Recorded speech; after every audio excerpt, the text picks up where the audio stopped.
हा रस्ता दिसतो साधा सुधा, मात्र जरा ओलांडला तर केस होते।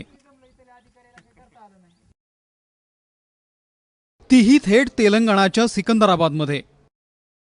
मग नसतं धाडस कोण करणार? मात्र परळीपासून अवघ्या 6 किलोमीटरवर वसलेल्या मालेवाडीतले लोक हे धाडस पत्करतायत।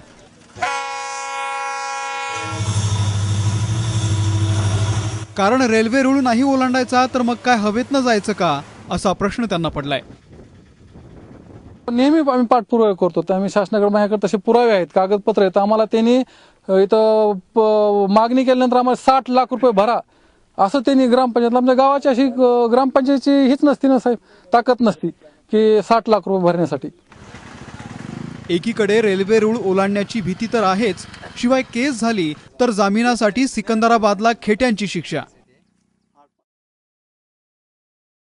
काहीतरी आपल्या साहेबाच्या अवघाने मिटल्या गेल्या तर सिकंदराबादच्या या तारखी होत्या, त्या काही चांगलं चुकवतं का आम्हाला?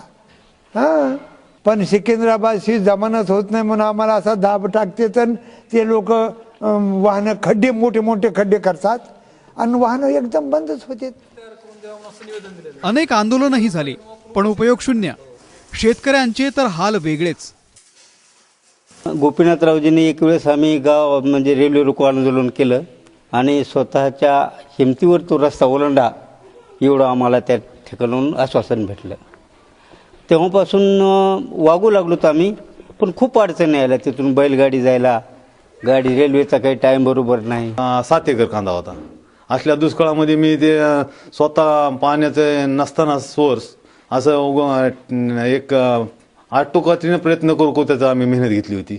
इकडून रेल्वे पटरी असल्यामुळे इकडं खोदल्या जाऊ देत नाही, तर जड वाहन न्यायचं नाही म्हणते। त्याच्यामुळं काय झालं बघा, आमचा कांदा घरी साडल्या गेला, तर त्याच्यात माझं नुकसान कमीत कमी 2 लाखाच्या जवळजवळ नुकसान झालंय।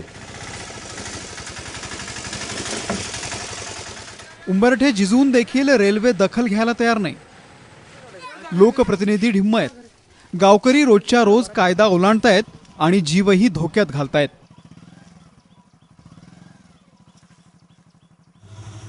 गोविंद शेळके, एबीपी माझा, बीड।